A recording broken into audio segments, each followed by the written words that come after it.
एक किसान था। वह एक बड़े से खेत में खेती किया करता था। उस खेत के बीचों बीच पत्थर का एक हिस्सा जमीन से ऊपर निकला हुआ था, जिससे ठोकर खाकर वह कई बार गिर चुका था और ना जाने कितनी ही बार उससे टकराकर खेती के औजार भी टूट चुके थे। रोजाना की तरह आज भी वह सुबह सुबह खेती करने पहुंचा, पर जो सालों से होता आ रहा था फिर वही हुआ। एक बार फिर किसान का हल पत्थर से टकराकर टूट गया।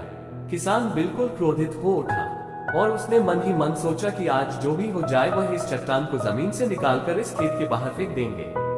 वह तुरंत भागा और गांव से 4-5 लोगों को बुला लाया और सभी को लेकर वह उस पत्थर के पास पहुंचा।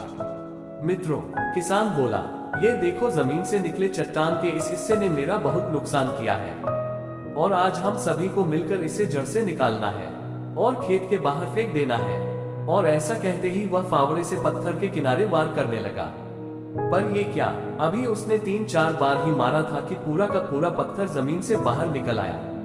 साथ खड़े लोग भी अचरज में पड़ गए और उन्हीं में से एक ने हंसते हुए पूछा, क्यों भाई, तुम तो कहते थे कि तुम्हारे खेत के बीच में एक बड़ी सी चट्टान दबी हुई है, पर ये तो एक मामूली सा पत्थर निकला। किसान भी आश्चर्य में पड़ गया। सालों से जिसे वह एक भारी भरकम चट्टान समझ रहा था, दरअसल वह बस एक छोटा सा पत्थर था। उसे पछतावा हुआ कि काश उसने पहले ही इसे निकालने का प्रयास किया होता, तो ना उसे इतना नुकसान उठाना पड़ता और ना ही दोस्तों के सामने उसका मजाक बनता।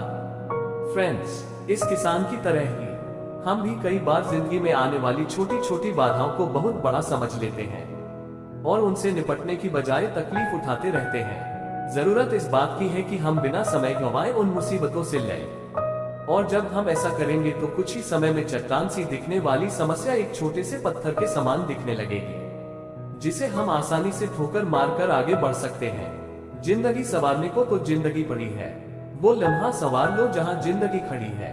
फ्रेंड्स, इस चैनल को सब्सक्राइब जरूर करें। धन्यवाद।